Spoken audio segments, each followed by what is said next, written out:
And we are now well into the second hour of the worldwide broadcast. We have 3 hours spanning out before us for the next 2 hours. Consummate political insider Roger Stone is going to be our guest. He's also the best-selling author of The Men Who Killed Kennedy. They got turned into TV shows, you name it. His 2 new books are available at InfoWarsStore.com or Amazon.com or TheStoneZone.com. I don't care where you get them, just get them. These sell out quick, though. I had to wait months to even get them. The Clintons' war on women, and now Jeb and the Bush crime family. Now, I want to cover so much today with Roger Stone. I want to get into the fall of the Bush dynasty. I want to get into the unprecedented attacks on Trump that the world has never seen before. Chinese murderous government coming out. We have the Mexican president, Vicente Fox, former president, coming out. Democratic parties, Republican parties, Karl Rove, the Bushes, the Clintons, the Pope, Obama saying, you're not allowed to have him. He's disqualified. The arrogance of these people, I believe, will finally be their undoing, because even though they know they're losing their viewers, they're a shadow of what they were. And independent media like myself, I mean, when I say 28 million viewers a week, we're talking about 10 million of those listening or watching in the U.S. That's in the top 5 radio shows. And then the other 18 million, we have the Google numbers. I can show Stone in there with all the analytics, is global. We're big. We're putting out info. We're about freedom and renaissance. We're not even, just about domestic audiences here, though I'm an American. This is a fight for freedom worldwide that Ron Paul and others have talked about, for true free market capitalism, not this crony garbage we've got. And Mr. Stone, in the last few decades, has had the will to write best-selling books exposing this shadow government. And he's somebody that should know, because he's worked inside deeply 3 administrations, been in 4 administrations, and has been around since Barry Goldwater, worked inside the White House with Nixon, right through with Reagan, helped George Herbert Walker Bush get elected. But since then has basically realized, and I'm just recapping what you've said before, that you couldn't do as much inside anymore. You could do more without. Just like you were the head of Trump's campaign, you got out so that you could actually do more, making your own decisions. And I see you everywhere like a superhero, really defending Trump's flank when they try to sneak in and take him out. So I want to get into that. The fall of the Bushes, the unprecedented attacks, the fact that you have been banned, and that they would say it. We have banned Roger Stone from CNN because he made fun of some of our ignorant reporters. This is amazing, and it's why they're dying, but they don't care. They want to set that precedent to shut down free speech. And everywhere, they're arresting Le Pen of the Nationalist Front, which is just mainline conservative, in France, for saying there's a Muslim invasion. It's dangerous. It is incredible, the censorship at the universities. Harvard just came out today and said we will no longer say master's degree. Because, I mean, masters at golf, master, Obi-Wan Kenobi's a master. No, slave master, banning the word lynch. The last name is now evil. This is a cult of mind control, in my view, and I want to just run the gamut of why they're so scared of Donald Trump, killing political correctness. I mean, blowing a hole through it, calling the emperor's new clothes. And then I get concerned, and let's start here first, and I'm going to try to shut up, I'm so excited, with the fact that, think about this. The New York Times clearly gave the green light for their columnists to come out and say we need to kill Donald Trump. And we see many others saying we need to shut him down, we need to arrest him, the IRS needs to come after him. Everything you predicted. I mean, if everybody doesn't get behind Trump, they're clearly siding with the establishment. There's never been a clear-cut example, Roger Stone. And I'm just so glad in the last 6 months that I began to get behind Trump's reading the tea leaves and realizing, no, this guy's got to be for real. 9/11 truth, wanting to audit the Federal Reserve. I mean, it is just incredible what he's doing. Great to have you here. Delighted to be here, Alex, as always. I know I'm ranting. It's just so exciting, but my excitement is a mirror of the audience out there. I mean, they're like 95% behind Trump now. Folks in my office that weren't for Trump are now saying, no, it's clear we've got to get behind Trump. What do you think's happening? Of all the cornucopia I threw out, where should we start first? Well, this is why the establishment, the insiders, the D.C. Wall Street cabal are so upset. The rise of Trump is a repudiation of 40 years of bipartisan treason. It is a complete repudiation of the fiscal policies that have left this country broke, the immigration policies that have taken away our security, the foreign interventionist policies that have made us spend blood and treasure for nothing, the trade policies that put us at a giant disadvantage to China, to Japan, to Mexico. Trump is naming names, and he understands the Clintons and the Bushes, the Republicans and the Democrats are in it together. And he scares the daylights out of the establishment because normally, as sadly was the case with Reagan, when an outsider is elected president, they're immediately co-opted. What happens is the establishment comes around and say, oh, Mr. President, you don't know how things work. We know how things work here in Washington. Let us help you. When they help you, they try to undo all of your policies. Trump cannot be bought. He cannot be bullied. He cannot be influenced. He cannot be squeezed. He cannot be blackmailed. And that is why the political establishment is literally wetting their britches over the radical reform that Trump would bring. He's going to re-examine 9/11. He's going to re-examine the origins of the phony Iraq war. He's going to re-examine our Federal Reserve. He's going to demand an audit. Who knows bankers better than Because Donald he Trump? understands this political elite's going to come after him regardless, even if he was a sociopath, which I don't think he is. I think he's a guy that really cares about America. He knows they're going to keep coming after him once he gets in. He's got the will to politically kill them once he's president. He's a man of enormous personal courage. I think that his life is in danger. He is such a threat to the status quo, to the ruling elite, to the established order. There's no way to stop Trump-NATO. Now, I can tell you, in every one of these primary states, the infrastructure controlled by his opponents was greater. Yet he's running up giant numbers. Democrats, independents, African Americans, people who've stopped voting, people who never voted are coming to the aid of their country. He's running up numbers like I've never seen. So he is so much better than his campaign in the sense that this is a spontaneous grassroots uprising. Donald Trump shows up and thousands show up to greet him. And here's the big question everybody asks. Once he gets in, I know he's a smart guy, and I can tell he likes prosperity. He's not one of these kleptocrats that wants to make people poor to control them. That's what this austerity, globalism's all about. He clearly is against that's why they hate him. They're so scared of him. He's a nationalist. But if he doesn't deliver on a lot of this, obviously he knows people are going to be so hurt that he will get politically destroyed.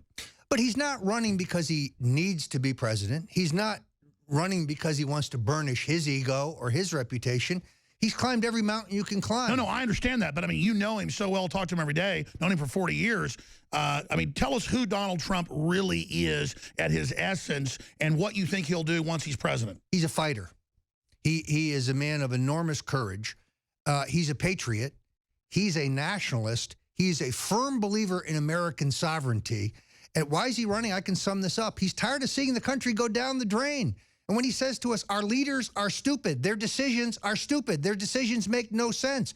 You want to give $150 billion to Iran in frozen assets? That's a stupid decision. Nobody could make a decision like that who cares about the future of their country. So Trump is giving up, Alex, an incredible lifestyle. He's got a great family. He's making himself a major target. There's no question. And he's working very hard. I dare say it's been a long time since he's seen a golf course.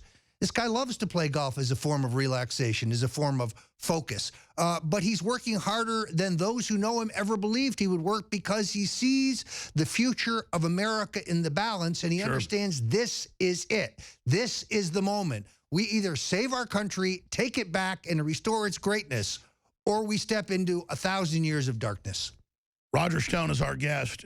We're going to skip this network break because this is so important. Looking at this, I've studied history. I've been involved in politics for 25 years, first working for Buchanan when I was in high school. I'm not a political insider, though. I'm just a person from the grassroots that got involved with Access TV, then radio, then syndicated radio, because I really didn't want to be a slave. And I could see multinationals coming into killing the Bill of Rights, killing the Constitution, and turning myself and my family into slaves. I mean, it really comes down to that I'm territorial. I'm not going to have a bunch of special interests come in and root me out and dominate me. And that's what Trump said is, you know, he's standing up. He's sick of these politicians ruining the country. And I read that article in Politico where, you know, how Trump did it. And it's basically what you told me privately about. He really hated seeing them kill the country. He met years ago thinking about doing this. He almost didn't do it. But now that he's in it, he said this. He realizes he'll be pretty much, his name's going to be hurt. He'll pretty much have to retire if he doesn't win this. And to see him not bought, not controlled, it's like the return of a man. Because not since Reagan have we had somebody that, you know, wasn't totally controlled by this political class. They hate Trump because he's not paying money for all the ads. He's not hiring all the consultants. This guy, as Chris Christie just said an hour ago endorsing him, has rewritten the political playbook. It's seismic. I mean, I get goosebumps because, and I rarely do, because this is so epic. I don't think viewers and listeners understand. There's no doubt now, whether Trump was for real or not, and I know he's for real in my gut, and I can see it politically. He's breaking all the taboos. He is wrecking the insiders. He is changing the system forever. And it's just a manifestation, as you said, of the larger political uprising of populism. And Fox News is the worst now. And I know you go on Megyn Kelly, and there's some nice folks over there, but Fox News has this talking point of, oh, I know, it's just poor white people and racist whites. I mean, it's like MSNBC now, and they're just putting it out that, you know, Trump's really a Democrat and, oh, it's racist and all this because it's whites that feel like they're getting poor, when his campaign isn't about race. It is so sick. Do you think that that tactic will fail? Well, frankly, there are far more egregious offenders than Fox. I've got to say a word in defense of Fox because Bill O'Reilly, Sean Hannity. Oh, Sean Hannity's good on it. These guys have given Trump his fair shake, and that his point of view is at least reflected. Even though there's orders coming down probably from Murdoch to... Well, compare that to CNN, which is the Clinton News Network. All I'm saying is, shouldn't Fox be more supportive of a populist conservative? I think they are supportive of him. Okay, good. I do think he gets access, and he gets his chance to lay out his case to the American people. So I am not a critic of Fox, but I'll say this. I am a critic of CNN. Now, it's very interesting. Alex, I went back and had to look. Since August of last year, I've either been on Fox Business or the Fox News channel to talk on behalf of Trump, to defend Trump, to stand up for Trump 49 times. I have been on CNN exactly 3 times since August. So I get your point. Yesterday they announced that I am banned. Banned from what? Banned from something I was never admitted to? This gets even more comical. MSNBC, under pressure from Media Matters from America, this group of twisted freaks who are Clinton apologists, who the Clintons can do no wrong. First, they demand I be banned at CNN, where I was never admitted. Now MSNBC, where I have not appeared once this year and appeared once last year. They've banned me. How do you ban someone who's never been admitted to begin with? So why are they announcing it? Just to set the precedent for banning people? Well, because they know I have the goods on the Bushes and the Clintons. Because they know, as someone who was an insider for 40 years, someone who was in the service of 3 American presidents, who worked on 9 Republican presidential campaigns, as someone who worked in the U.S. Senate as an assistant to Senator Bob Dole, a patriot, as someone who worked in the U.S. House as an assistant to Congressman Bob Steele, who was a member of the House Budget Committee, they know that I've seen the inside workings of the establishment. They know I have the goods on Hillary Clinton. They know that I'm well aware of the fact that her husband is a sexual predator who has attacked multiple women, but more importantly, that Hillary has been an accessory after the fact in every one of those sex crimes. They know that I'm well aware of Bill's abandoned mixed-race son, Danny Williams, who they threw away like a piece of trash and who they doctored up a phony DNA test. They know that I have the keys to defeating the Clintons, and therefore Stone must be discredited. We must discredit him because he knows too much. Well, now see your point. You're right about Fox. I would just expect them. I mean, obviously they're not as bad as CNN or MSNBC. I would just expect them with a patriot like this, a clear winner, not to do the little jabs and stuff. So that's why I'm upset with Fox. But at least they're a real news network. When they say fair and balanced, they are fair and balanced. And many... So I get it. That's why they have some folks attacking Trump. Many of the talking heads there, who I know privately, personally, very pro-Trump and not afraid to say so. And they let Trump and the Trump campaign get its fair share. Well, let's talk numbers then. Super Tuesday. What do you expect to happen? What's a big win versus something that isn't as good a win? What do you really think is about to happen? I still think Trump is on track to win big because this is a natural phenomena. It's not about paid television commercials. It's not about phone banks. It's not about the party organization and who's endorsed by who. This is a citizen uprising, and all the polls have been wrong. Donald Trump has always outperformed the polls. He actually runs ahead of where the polls say they're going to run. So here's the bad news for the Republican establishment. They have always assumed that as this field winnowed down, as the Chris Christies got out of the race, as Jeb Bush got out of the race, as the race boiled down to 2 candidates or 3 candidates, that all the establishment voters would galvanize behind the establishment candidate, and Trump could be defeated. Here's what they didn't count on. Trump is bringing in thousands of new people, young people, disaffected people. It's populism. That's what they're Right. scared of. It's Andrew Jackson-style populism. And ironically, the establishment never liked Jackson. You know why? He was so crude. He was so blunt. He was so plain-spoken. He was so uncultured. He was he was a truth teller of his time. And he denounced the big banks. He denounced federal control by the big banks. Does this sound familiar? Donald Trump may be the greatest American hero since Andrew Jackson. I was about to say, if he gets elected and actually delivers on 20% of what he says he'll do, because obviously he can't do everything, he's not a dictator, he'll be as big as George Washington. And I think Trump realizes that, but you know him well, that if he can be the guy that's the turnaround expert for America and the brand Americana, that he'll be who John Wayne wishes he was. And I only think, in all honesty, that it'll take one term. He only wants one term because he's going to bring such broad change to the country. Let's take the wall. Donald Trump knows, from an engineering point of view, from a construction point of view, that the wall can be built. The Mexicans say they're not going to pay for it. Donald Trump's well aware of the fact that the Mexican government is laundering millions of dollars in drug money. They are Billions. the central bank, billions. They are the central bankers for the cartels. So we'll be indicting Mexican national figures. We'll have a war because we're going to make them obey the law, and Donald Trump will make the Mexicans stop importing billions of dollars into our country in drugs that are destroying our inner cities, that are killing our young people. Well, there's a lot of other pressure also that can be done because there's so many subsidies, billions a year sitting down there, just to, quote, fight the drug war. So, I mean, there's so much leverage. Mexico is basically totally dependent on the U.S.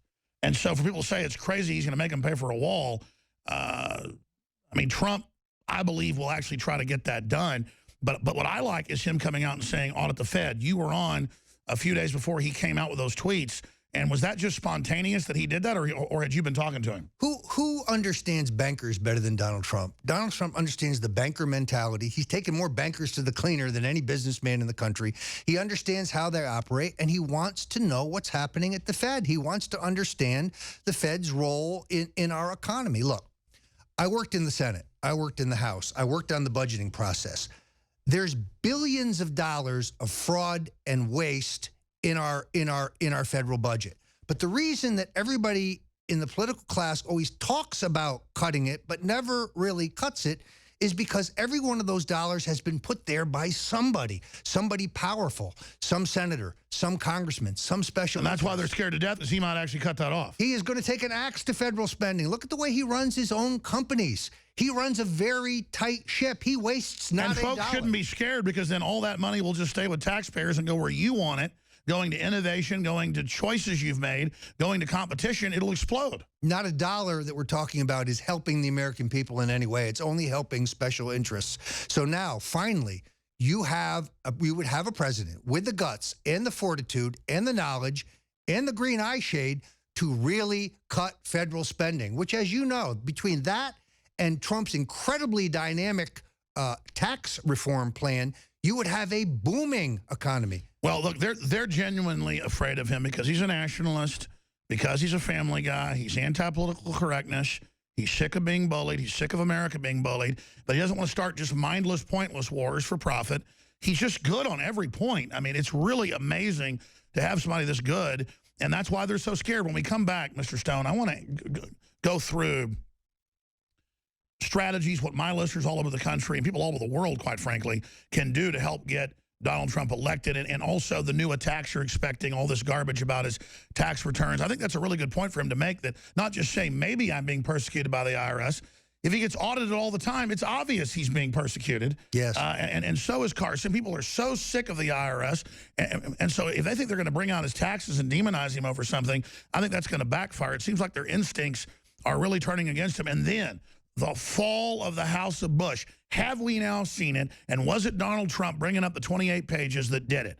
Because obviously it is, folks. And again, that's another reason to just say, I'm all in for Donald J. Trump. Stay with us. All right, Mr. Stone's going to be with us all the way to the end of the next hour. And next hour, I'm going to open the phones up for first-time callers that have a specific question for Mr. Stone. huge Trump insider, former head of his campaign. And also, if you disagree with Trump, you're welcome to call in as well. So I'm going to go ahead and give the number out now. It'll be about 30 minutes till we go to your calls. 800-259-9231. 800-259-9231. Now, I've been kind of ranting and asking my questions. He's got a bunch of points he wants to get into. The real plan to steal the election from Trump, but sunshine can stop it. Then the fall of the House of Bush. That's kind of old news now, but I want to do a post-mortem on it because it shows where the whole power structure is going if they don't get smart and stop cannibalizing the golden goose. That's all coming up. His 2 books are available at InfoWarsStore.com, The Clintons' War on Women, and Jeb and the Bush Crime Family. And this is the guy, to a great extent, advising Donald Trump. And so that obviously is another reason the power structure is so scared. And you noticed whenever Stone was in here 4 or 5 months ago, he said, watch, Trump is going to go after the Bush crime family. He's going to go after Clinton for the raping and her covering it up. And he did it all. So we literally are talking to the Trump insider here right now. It's so exciting. The establishment media is tearing their hair out about this. He's going to be speaking tomorrow night. I will have a camera crew there covering it.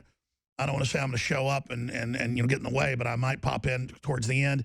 At Brave New Books in downtown Austin, down by UT, at Guadalupe. I want to try to get him to speak at UT. I spoke there, and they filled the whole hall, 2,000 people. But believe me, you'll want to get there early because about 100 people can get into the downstairs area, about 100 upstairs. So you'll get to meet him regardless, and they'll have lines around the building, believe me. But that is 7 o'clock tomorrow on Saturday, Brave New Books. And we're going to shoot his speech and then air excerpts of it because everything he says is so good on the Sunday show that I'll be hosting 4 to 6 p.m. Central Standard Time. But I'm definitely going to send a crew down there and do a Facebook mentions during his speech. That'll get millions of views. And I'm going to do a Periscope down there. The issue is his Facebook mentions is supposed to be personal. That's why I may be in the parking lot and start the video and then send it in and not go in. I mean, I want to be there, but again, it turns into a circus. So that's tomorrow night, Brave New Books, downtown Austin, Texas. Be sure and be there. And then we'll talk to folks, obviously, live on Facebook mentions and more who want to make their comments as well. We're going to go for a few hours tomorrow night because this is a really important event. I'm told a lot of newspapers and TV are going to be there covering it as well. So that's fantastic. Will Stone himself defeat the globalists? No, but all of us together backing him and Donald Trump and others, we will. It's the power of the populace. Speaking of the power of the populace, this organization, back when the IRS was auditing me and I was getting harassed and death threats and sued, and they said, look, this is about 8 years ago, I was told by the establishment, shut up, leave us alone. And we got syndication deals for you and stuff. Just be a mainline Republican. And I said, you know what? I'm going to actually try to make money now. And I'm going to try to get big now. I'm going to really try to expand now and hire reporters because you tried to shut me up. I was going to stay small before. You tried to push me around. Watch what happens. And now we don't reach 4 or 5 million people a week. We reach 28 million people. And we now have scores of reporters and crew. We had one of the biggest stories this week, according to Google, #1. So that's the effect of what you can do as well. And your purchases of the books, the videos, the water filters, the high-quality nutraceuticals, all of it, and InfoWarsStore.com and InfoWarsLife.com is helping build this. And we're doing an unprecedented sale that we've never done before, the biggest sale ever. It's a leap year sale. Never done this before. Biggest sale ever. 30% off everything until Monday at midnight. Everything. 30% off and free shipping, and that's on top of the discounts that are already there. We're losing money on many items. I just said things are so hot in the country right now. Things are so crazy. I said, let's have a giant sale. And they said, you know, it's funny you say that. We're planning a leap year sale next Monday, 24 hours only. I said, no, let's do it through the weekend and then through Monday and then not extend it. So I'm not extending it. I'm not extending it. This is the biggest sale ever in the history of InfoWars, InfoWarsLife.com, InfoWarsStore.com. You can also sign up for auto shipping at 10% off on top of that. It is just crazy. And thank you all for your support. It's amazing. But also support Donald Trump with phone calls to media and by voting and by donating. You know, buy one of those Make America Great Again hats that I've got one that really makes the socialists mad downtown. It's beautiful. It's wonderful to exercise your free speech because this guy just got banned off CNN even though he was already banned. They wanted to announce it like they control the narrative. Now, I'm ranting, Mr. Stone. You've got the floor right through for the next 12 minutes till we go to break. Here's my big concern, Alex. Unlike with Ronald Reagan, at a certain point, the political establishment realized that the Reagan avalanche could not be stopped. And therefore, they tried to force former President Gerald Ford on him for vice president. And then they ultimately did force George H.W. Bush on him. That was the price of peace. That was the price of a united Republican Party. Also, they began to see that Reagan could defeat Carter. And, of course, they wanted to get their nose back into the trough. And they figured, don't worry about Reagan. Once he's president, we can surround him with our people. We can co-opt him. And that was back when there were still kind of two parties. Yes, indeed. Now, I have no illusions here. The Bushes have not given up. Terrific story in the New York Daily News about how the Bush family will now swing their weight first behind Marco Rubio. They put the little skirmish with Rubio, who is their protege, behind them. And now they are all out to stop Trump. Make no mistake about this. Barbara Bush will be out campaigning for Hillary Clinton this fall if Donald Trump is the nominee. So the financial wherewithal and the Bush... Well, they call each other family. They're very close because they've stolen together, because they've profiteered together. They've had fake charities together. Yes, 4 of them, all of which are complete and total financial scams. So don't write Jeb off. Jeb's now looking at 4 years from now. And they got George P. He's the land commissioner here in Texas. He's waiting in the wings. These people are criminals.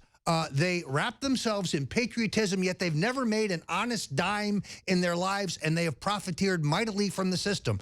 Don't think that Jeb is just licking his wounds and riding off into the sunset. So, folks, you need to understand, you're about to get the inside baseball on how they plan to sabotage Trump at the convention or past that at the election. So give us the battle plan, General. Yes, here's what's going to happen. First of all, the rules for the convention have to be adopted before the convention.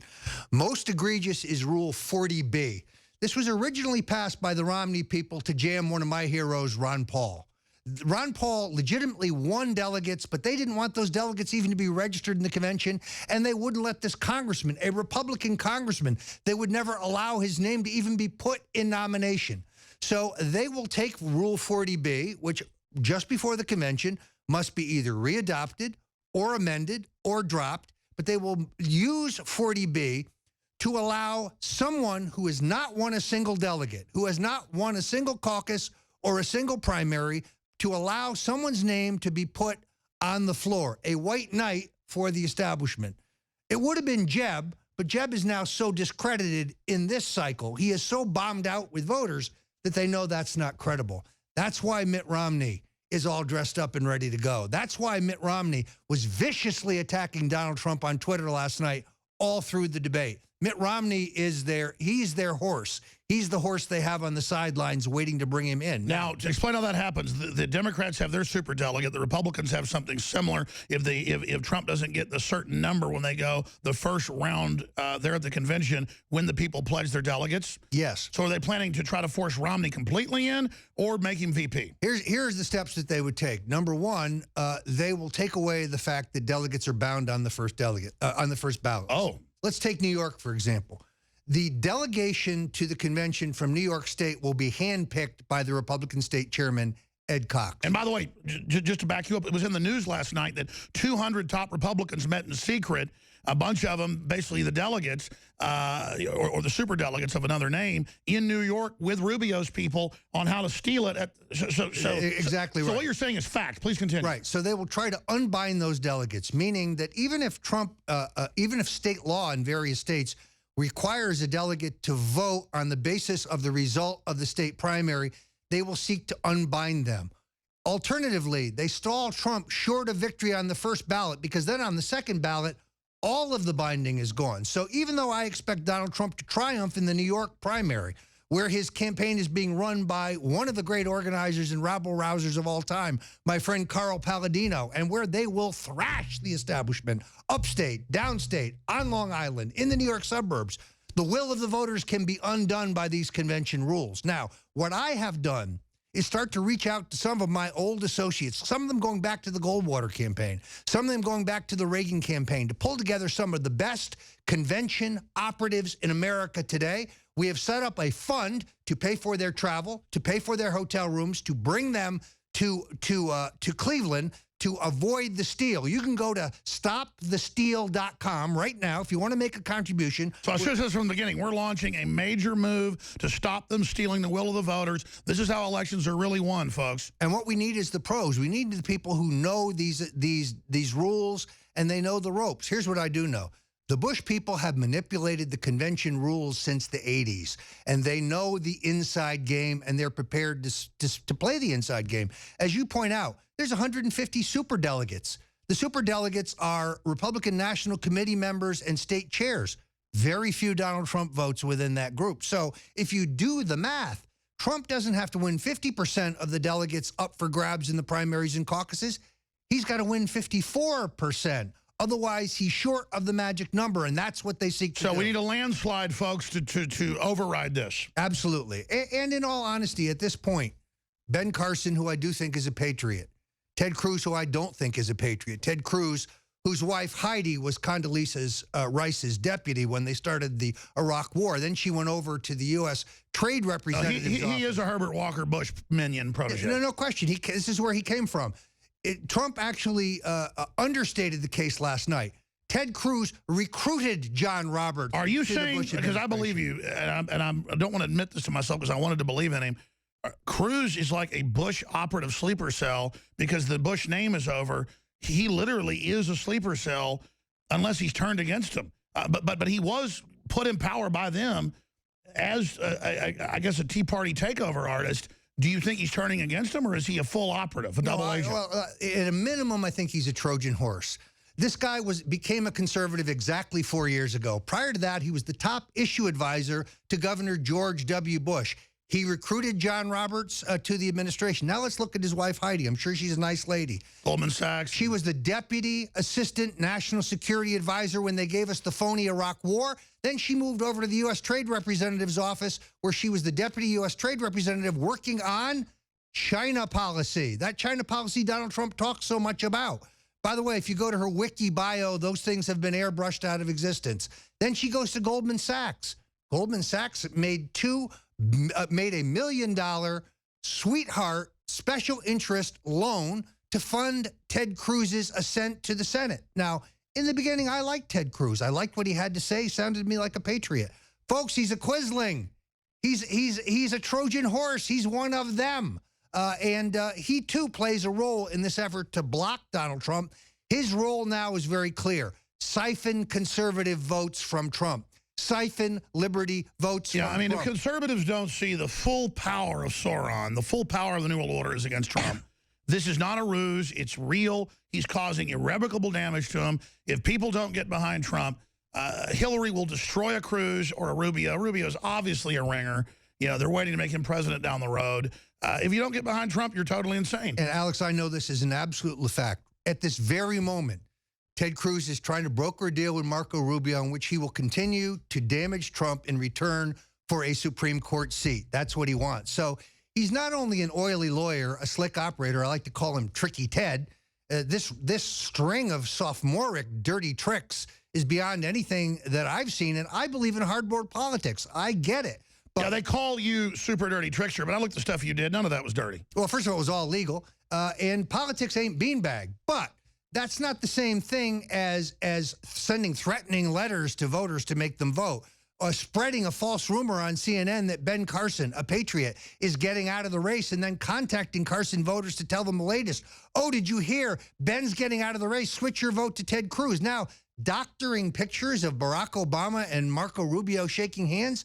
Last time I saw that was in 1950 when Joe McCarthy doctored pictures of the liberal senator from Maryland, Millard Tydings, shaking hands with the president of the U.S. Communist Party, Earl Browder, which blew Tydings out of the Senate. That's a dirty trick. So we need a tsunami, but if we don't get the total tsunami because of stuff going on in the States, but it looks like that's where it's going now, and how do we stop them there on the floor? By putting Patriot operatives in to basically be there from the beginning, saying we're watching for it, we know it's coming, so that if they even try it, it blows up in their face, because this isn't past years when folks were asleep. If they try to steal this from the people, I think there'll be civil unrest. Well, that's why I've had to reach out to a number of veteran conservative operatives, people who know the rules as well as the Bushes.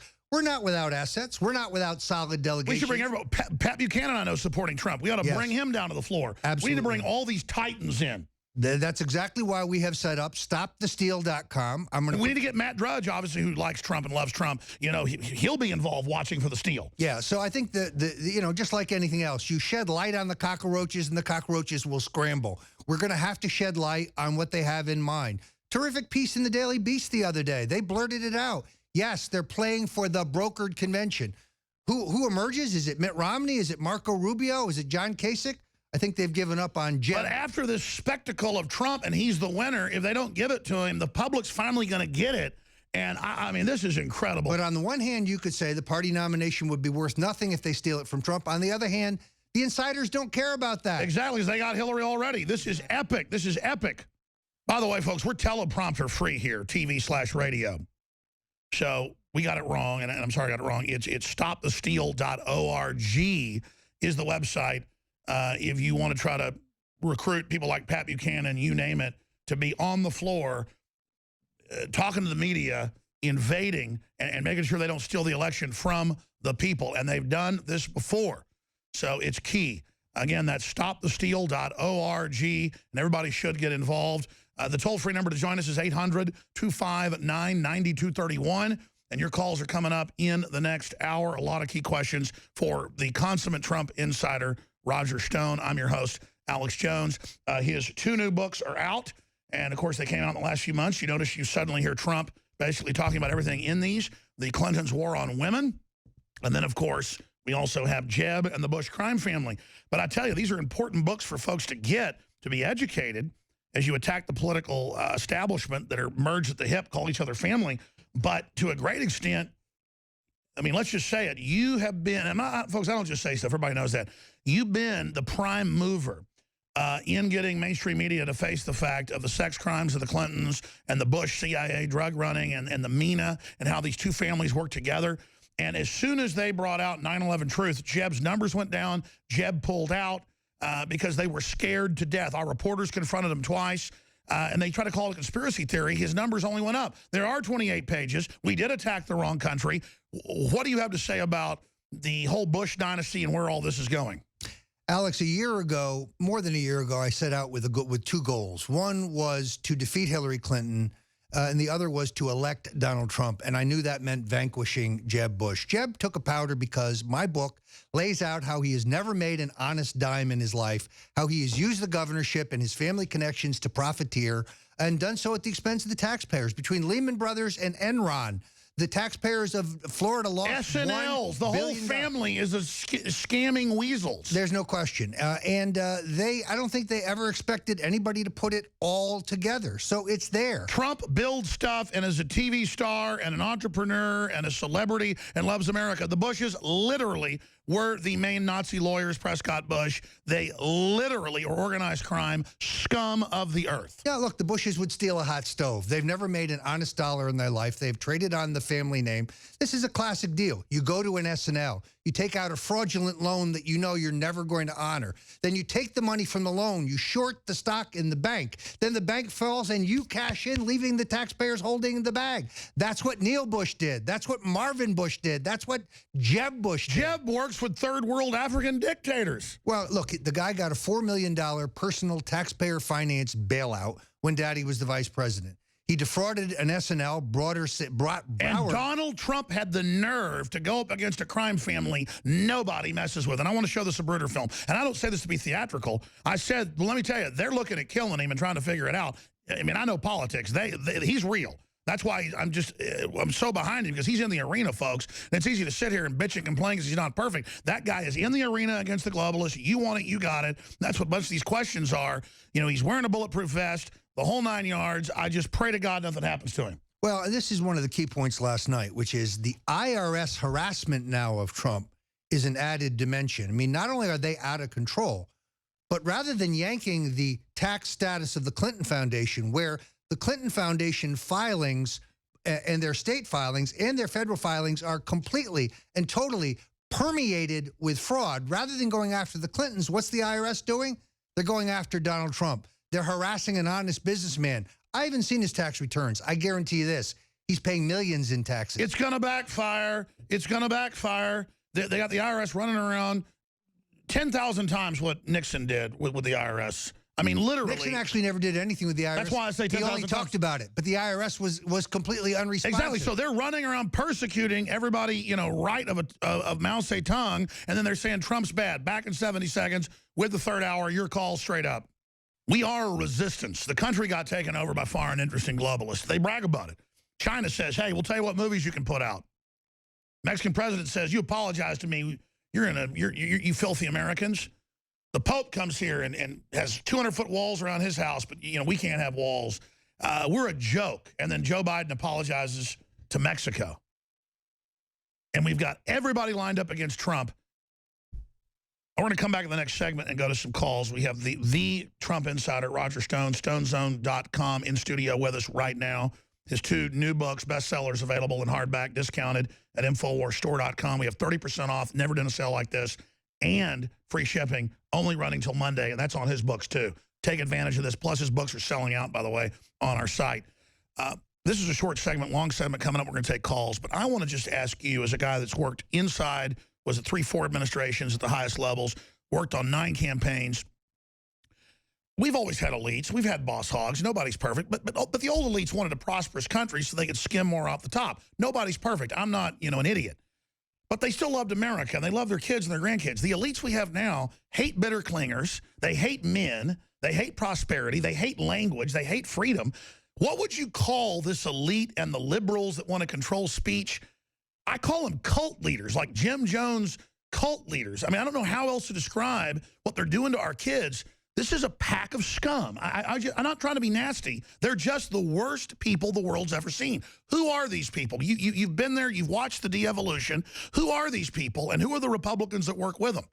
Well, they're traitors. I think that's the key word. And the good news is, look, we've got them on the run. I don't act like Harry Truman, but here's one of the proudest moments of my life.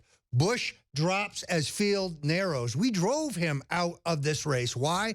By exposing his family's profiteering and their treason. And he pledged to never quit. Never quit. But was the holy water and the giant silver cross in high noon when Trump came out and said, you let 9/11 happen, you attacked the wrong country, and I'm going to release those pages? And what he's really afraid of is the fact that there were 28 individual complaints or tips from Floridians about many of the hijackers training and preparing for their mission in Tampa, Florida. So the Florida Department... And then he let them fly out. They all left in Florida. The bin Ladens all flew to Florida for 3 days, met. They protected them with the state police, and they took off. They made their getaway under Bush's wings. That makes Jeb Bush an accessory in the attack on 9/11, and he was afraid, and this is all in my book, Good God. He was afraid that Donald Trump would go there. Look at that headline. Trump insider.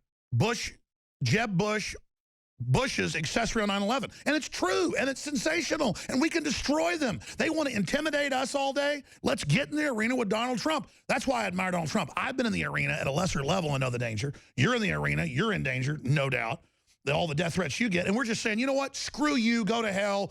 You want it. You got it. We're going up against you. Look, just last week, a reporter who's a friend of mine asked Jeb Bush about my book, and he said, Roger Stone's crazy.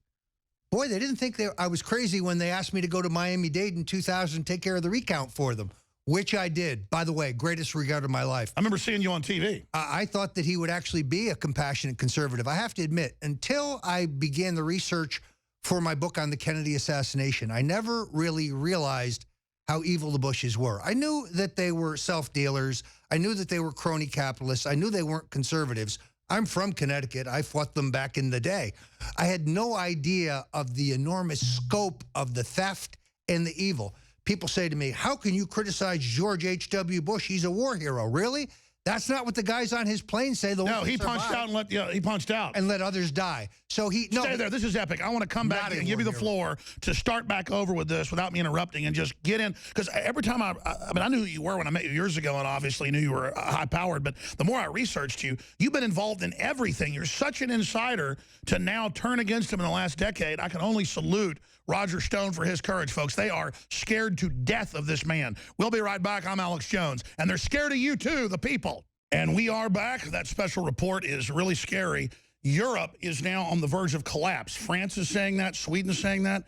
the highway system in France has over 1 million people living on the highways. This is mainstream news, attacking people's cars and tourists and women and trucks. Go to YouTube and type in Muslim migrants attack highways. And there's hundreds of videos where you see thousands of people pulling people out of their trucks, attacking them, just crazy stuff. And this is not your regular Muslim migrant, folks. These are people that invaded Syria, most of them. They got kicked out by the Russians. Now they're coming here. Plane loads come into the U.S. They don't even check their IDs. That's in the New York Daily News. That's in the New York Post. And no one gets in trouble. And then Donald Trump says we have to stop people coming in until they at least vet them. And then it's in the news. No, Obama won't even let governors know the names or the numbers. This is the suicide of the country, the suicide of Europe. Trump insider Roger Stone, I want to get back into the Bush crime family and recap what you were just breaking down and how big that is, and then I want to go to phone calls. But Donald Trump says the most common sense stuff you can imagine, and they turn it around and act like it's crazy. Yeah, they try to say that it's so simple. It's so simple. Wait, it is simple. We need to seal our borders. Look what's happening in Cologne. You've got these hordes of people raping, killing, taking over public facilities, defecating in a child's pool, raping people in the clubhouse in mass. This is what we have to look forward to in this country unless we secure our borders. So the fact that Trump it wants to make America safe again, not only great but safe again, driving the establishment and the globalists crazy because they see the hordes that are coming here. Only Trump will stop this. There's no American political figure. And I hate it when Trump refers to himself as a politician. He's the anti-politician. He is not a politician. He's a leader, and he's the leader America needs right now. Well, he is the symbol now of nationalism. One of the few things I think he just gets a little wrong is this whole Apple thing, because the FBI is like, can you just get in this one phone for us? Well, there isn't a program for that yet. They can go to the phone company and get all the records in the ISP. So I think I mean, nobody's perfect. I just think he's a little wrong in that. He's right saying, hey, we know they're terrorists. We know they did this. Break into the phone. But they've misrepresented, the FBI has, what they're asking for, in my view. Well, is Donald Trump perfect? No, he's not perfect. I'm sure if I looked at it, I'd find some areas that we disagree on. But on the big picture issues. The establishment is scared white as a sheet. Yeah, because he will refire and revitalize our economy. He will rebuild our military. He will seal our borders. And we will finally have a foreign policy that makes sense. We keep switching sides. We end up facing down the guns that we gave people or sold people. Trump, incredible. All he wants to do is restore common sense to government. You got cut off by the break. I want to go to phone calls again. Roger Stone's sure, our guest, StoneZone.com. I'm Alex Jones with Infowars.com. The phenomenon, it's like being at the Grand Canyon, seeing what's politically happening. It's just epic. It's so big. It's so vast. You can't believe you're seeing it. It's like surreal. This Trump phenomenon, what's happening all over the world at the same time, populism rising, and the bizarre behavior of the left, like cult leaders, it is surreal for me. And then getting back into the Bushes, how you were involved, running the recount forum, involved getting Herbert Walker elected, inside Nixon, inside Reagan. Looking back, what would Ronald Reagan, Nixon, any of these men, who would you say was probably the most patriotic, best guy? And then what do you think they would think of what's happening now? If Ronald Reagan were alive today, he'd be rolling in his grave. First of all, I think he knew that George H.W. Bush was the single largest mistake he ever made. Well, he said he's a globalist trilateralist and didn't want him. And what was his reward for picking Bush? They tried to kill him. And as I established in my book, the many, many ties between the assassination attempt on Ronald Reagan and the Bush family. That's got to scare them that you're such an insider saying all this. Let's say two things. First of all, Hinckley is not the only gunman. Secondarily, there's more than 5 shots. Thirdly, they've never turned over the photographs that were taken of the crime scene. I went and obtained the actual photographs, the uncropped photographs from presidential photographer Michael Evans. Look at the big picture. You can see the second gunman. You can see him on the balcony up above the door. You can see the gun in his hand. The 5 shots... And that's in your book. It's so amazing. The 5 shots that Hinckley squeezed off at Reagan are all accounted for. None of them hit Ronald Reagan. Now, and then, of course, Hinckley's family's meeting the day before with the Bushes in Colorado. John Hinckley Sr., John Hinckley Jr.'s father, is not only a former CIA operative along with George W. Bush, but he's a major financier of Bush's political career in 1964, 1966, 1970, 1980. He's described in the papers, in the newspapers, as a Reagan supporter. Never gave a dime to Ronald Reagan. It's disinformation. You knew Ronald Reagan very well, and also Nixon. I guess you were closer to Nixon, though, right? Nixon had a voracious interest in politics. I mean, after he was out of office, he hung out with you. We were very close friends. He made a mean martini, I must tell you. The great thing about Nixon was he was not retrospective or introspective. But after he had a drink and a half, you could get him to talk about Alger Hiss, Dwight Eisenhower, Joe McCarthy. Believe me, he knows who killed John Kennedy. He's well aware that Lyndon Johnson killed John Kennedy. What was it that Nixon said to me? Lyndon and I both wanted to be president, he said. The difference was I wasn't willing to kill for it. He knows exactly who killed John Kennedy. Wow, and that's directly, you're well known to be very good friends with the late Richard Nixon. Nixon wasn't perfect, but you look at the stuff he got in trouble for, having 100 and something names of IRS stuff, not persecuting tens of thousands openly. Look, he made major mistakes. Taking us off the gold standard, major mistake. The war on drugs, major mistake. But he did believe in American sovereignty. He believed in American Is that power. why there was an internal coup to just weaken the presidency at that time? Sure, because you see, the war machine, the internationalists thought that in the election of Nixon, we would be able to prolong the Vietnam War in order to make more money. But he ended it. They got a dove. This guy was interested in peace and prosperity. He was very cleverly playing the Russians and the Chinese off against each other. That's not what they expected. They expected a dupe. So he tried to be president, and that's why they got rid of him. He was a peacemaker. That's why they got rid of him. Now, that's not to say... That's why they don't want Trump, because he'd actually try to be president. And he believes in American sovereignty. He's not prepared to... And that's why we're in so much trouble. We're going to skip this break. I can't help it. That's why we're in so much trouble, is that there's all these special interests who don't even have the same interest, buying off chunks of everything, as you said, and so nothing seems to make sense or work because it only works for them to get more money. But there won't be anywhere to spend the money if we have war with Russia, where you rob the middle class and the poor people and everything collapses. Then all your money's worthless, you morons. Exactly. The political class are a bunch of idiots. Wait till Trump starts talking about monetary policy, because he believes in a strong dollar. He understands the currency manipulation going on by the Chinese. He would make a dollar as good as gold or some other commodity again. Let me ask you this question. He's a Wharton graduate. Never think he doesn't understand the global and U.S. economy. And he's lived in the real world. Big difference. And had to put up with government regulation. Well, and he's not the toast of Wall Street. I'll tell you why. He made his money on bricks and mortar and land. He made his money in real estate, tangible, hard assets. This is not a guy who played the stock market. And by the way, they put this lie out that he declared general bankruptcy. When I used to make a film, I'd get liability protection. I'd make a corporation. That's how you're supposed to do it.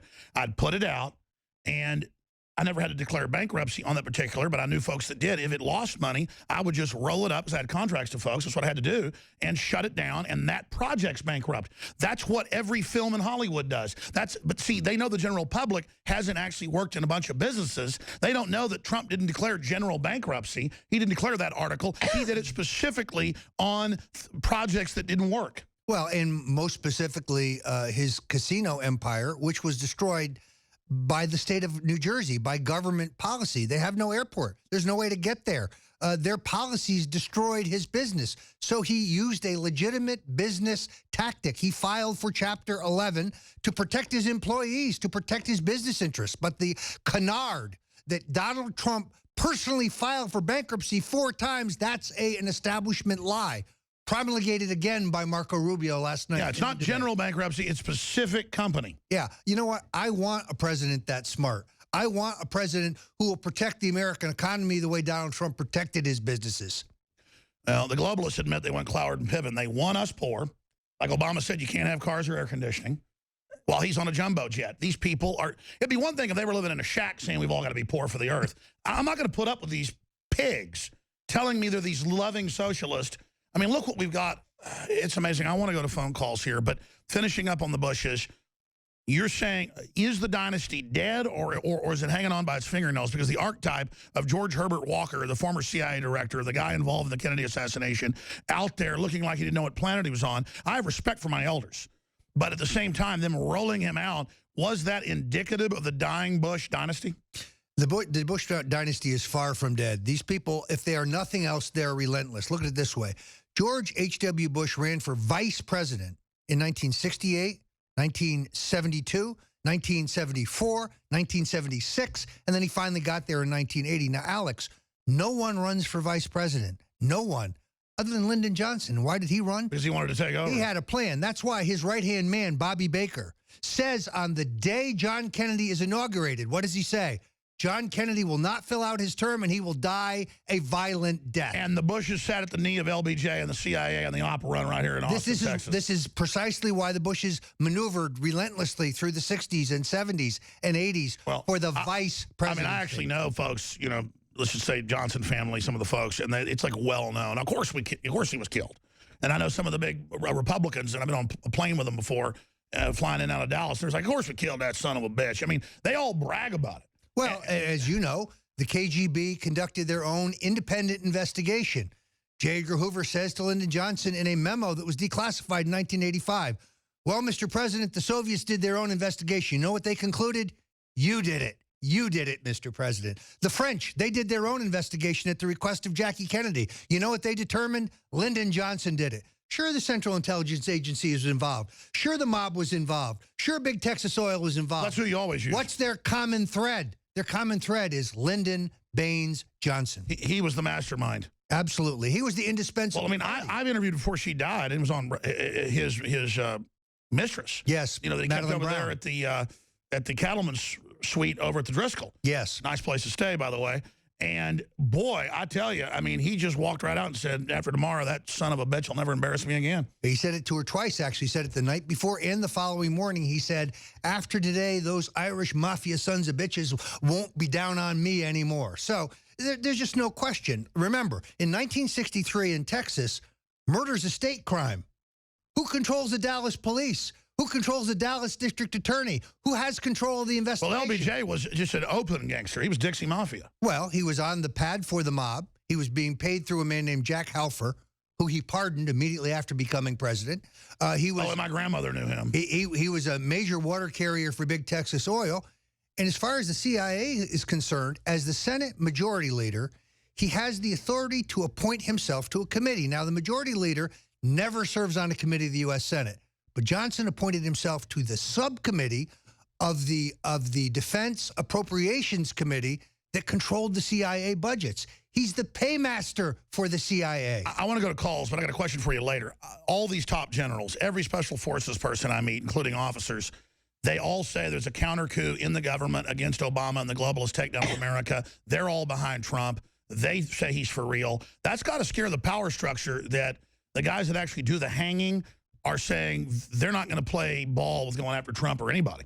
I think that's exactly true. Look, they're losing their control. That's why they're in a panic. That's why I'm being banned by CNN. It's why I'm being banned by MSNBC. Both laughable because they very rarely interviewed me to begin with. And their audiences are very small. And because they know that the truth is dangerous to them. Look, everything you need to know to defeat Hillary Clinton is in my book. The epic rape by Bill, the cover-up by Hillary, the Clintons' abandoned son, their African-American son, who they threw away. And like to know how they work with the Bushes, both books dovetail together. I've read them both. They're unbelievable pieces of history. InfoWarsStore.com to get those, because I'm an expert on all this stuff, and I'd forgotten so much that was in these books and even learned more. It's simply amazing. And I even had family down here in Texas when a lot of this was going on. That was involved in different agencies and things, and they just say this stuff is dead on, ladies and gentlemen. All right, InfoWarsStore.com. I want to start going to calls. I appreciate everybody holding. Doug, Sean, Kristen, Alex, Tommy. Who should I go to first? Who's been holding the longest here, Harmon? All right, Alex. We're going to go to Alex in California. Alex, you're on the air. Hi, Alex. How you doing? Appreciate your show. And just a little bit of background. I'm a freelance writer and journalist reporter from the LA area. In 2008, I covered a story that was featured in your police state film. It was about the DUI checkpoint in San Bernardino that they did where the Marines were there. So I just want to say, I believe a lot of what you're saying. I really do. You're the journalist I had on about the Marines running the armed checkpoints in California. Is that what you're saying?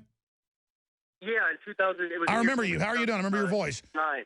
Sure. So what's your question or comment for Stone? Well, I have a question and comment. Kind of first, I just want to say to Roger Stone, even though I believe a lot of what you guys are saying about Trump, there's a couple things I find problematic, and I really wanted to get your opinion. And Sure, kind get it out there, brother. Lay it on me. There's a lot of talk on social media and just around a lot of people that, a lot of these racist groups like KKK, neo-Nazi groups, the Westboro. Those groups are run by those people are run by the Democratic Party and always have been. It's come out every time they're run by the feds. There isn't one Nazi group out there that isn't chaired and run by one of these people in the government. It's a total dialectic. Just like George Soros finances Black Lives Matter, the very same foundations run the white supremacists. That's why you go to white supremacist websites. They hate me more than Benjamin Netanyahu. I'm sorry, I'm ranting. You want to comment on that? Go ahead with your question. No, I agree. I'm just wondering, will Trump ever, respond to this? Because I think what's Why happening... should he? It's like responding to dog crap. They're being used to discredit him. This is an old trick. So you saw a big story. David Duke endorses Donald Trump. Let me tell you something. Donald Trump doesn't endorse David Duke. That's a canard. It's an attempt to destabilize Trump. Donald Trump is not a racist. He is not a bigot. He's the guy that buys the famous golf courses that are white only and opens it up. And formed a club in Palm Beach to admit Jews because the big clubs wouldn't admit He's Jewish a rebel, people. folks. I've been studying it. And he has created thousands of jobs for black people, thousands of jobs for Hispanics. Donald Trump stands for opportunity. He stands for prosperity. But I mean, listen, I haven't found a white supremacist group that's on TV that isn't run by the feds. I mean, literally, I've gone out and protested them, and it looks like an ADL meeting. I mean, if those guys are Nazis up on stage, I'm an Easter bunny. I mean, I'm sorry. It's totally fake. It's a dirty trick, folks. But thanks for your question. And then you had a comment. Go ahead. No, I mean, I'm just saying, I take that into account what you're saying, but I just feel like, I feel like Trump would be better if he addressed this and kind of made it public that he wasn't, because I feel like for the most part, people don't hear that from him, even though it may be true. I hear you, but here's the deal. Then there'll be more groups that come out and, then a child molester group financed by the Democrats will come out. You'll have to say, I'm not for child molesters. It's a tactic. He just needs to be confident and move forward, but I hear your point. Here's the bottom line, Alex. The power structure is literally crapping their diapers over Donald Trump. I hate to be gross, but that's the allegory. That's why they're so scared. And he's talking about 9/11 truth, audit the Federal Reserve, don't let mega corporations be tax exempt, have national sovereignty, anti-globalism, don't have war with Russia, don't fund and run ISIS, on and on and on, cut taxes on poor people. Make the hedge fund operators pay their fair share. Absolutely. We'll be back with more calls with Roger Stone. And we are back with Roger Stone, StoneZone.com. We sell both of his books at InfoWarsStore.com. And by the way, we have 30% off, leap year special running till Monday. We've never done a sale this big. And free shipping on top of 30% off. And that's on top of the discounts that are already there. We're losing money on at least 20 items in the store, but we're still doing it. 30% off Brain Force, 30% off Super Female Vitality, 30% off Survival Shield X2. Winter Sun, Secret 12, Oxy Powder, Liver Shield. Biggest sale ever, only runs, because even during the Money Bomb, we did 25% off and free shipping. This is 30% off and free shipping. The new joint formula, the lung cleanse, colloidal silver, everything, and the little profit we make helps fund the operation. Quite frankly, it's capitalism. A sale this big, we bring in less money per item but make more overall to fund the operation. So it's a win-win-win for everybody. InfoWarsLife.com, InfoWarsStore.com, or 888-253-3139. We have the Hillary for Prison T-shirts as well. The last one sold out. That was limited edition. The new one is in. And we also just have so many other great items there at InfoWarsStore.com. By the way, I was trying to mention all the incredibly patriotic, nationalistic, just brave things Trump's doing. He says, hey, if I get elected, I will prosecute Hillary Clinton. I mean, you talk about asking for it. I guess he just knows he's risking his life. And so he's going all out. I mean, get us inside Trump's mind, and then I want to go to some more calls here, and we have a guest popping in. Can you imagine any other conventional political figure, any career politician having the courage to say that? I mean, Hillary Clinton can be prosecuted on multiple crimes. There is no question, first of all, that one does not even have to prove intent. There can be criminal negligence in her misuse of top secret documents. The evidence is overwhelming. There's no lack of evidence of guilt.